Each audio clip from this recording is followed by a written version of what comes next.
عايزين حاجة حلوة سريعة تاكلوها وتقوموا تعملوها كمان بسرعة وما تكسلوش؟ مفيش أسهل وأسرع من كيك الميكرويف، وبجد طعمها بيبقى حلو جدا جدا. لو جربتوها مرة هتعملوها كل يوم من كتر ما هي طعمها حلو وسهلة جدا. يلا بينا نبدأ. هنجيب بولة وهنحط فيها بيضة،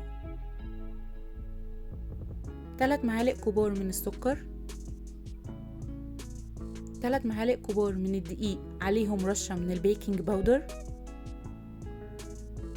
3 معالق كبار من الكاكاو الخام، كيس فانيليا، 3 معالق كبار من الزيت، وكمان 3 معالق كبار من اللبن. هنقلب كل المكونات كويس جدا، نفضل نقلب فيهم لحد ما كل المكونات يختلطوا مع بعض ويعملوا قوام الكيك بتاعي.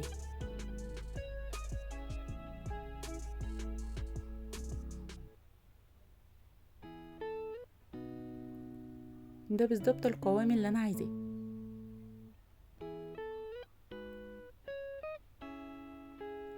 هنجيب بقى قوالب سيليكون او بلاستيك، المهم تكون بتدخل الميكرويف، تتأكدي ان القالب بتاعك بيدخل الميكرويف. هبدأ ان انا ادهن القوالب بالزيت، وبعد كده هصب فيها الخليط. الكمية اللي انا استخدمتها دي عملت القالبين الصغيرين دول.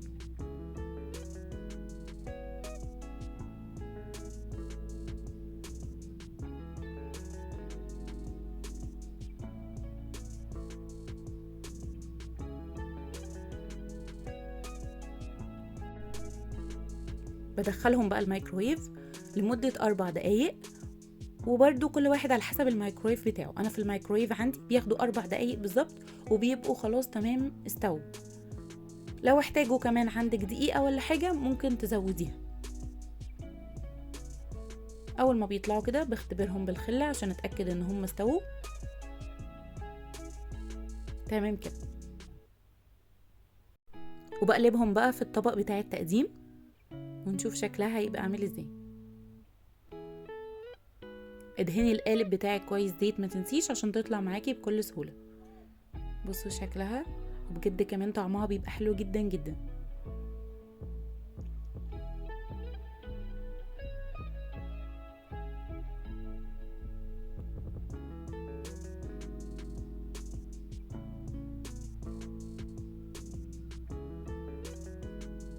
استخدمت معاها كمان صوص الشوكولاتة اللي عملته معاكم في الفيديو اللي فات، وهسيب لكم اللينك بتاعه. اتمنى تجربوها وتعجبكم، وهستنى رأيكم في الكومنتات. وما تنسوش تعملوا لايك وشير واشتراك في القناة لو لسه ما اشتركتوش، واستنوني ان شاء الله في الوصفة اللي جايه.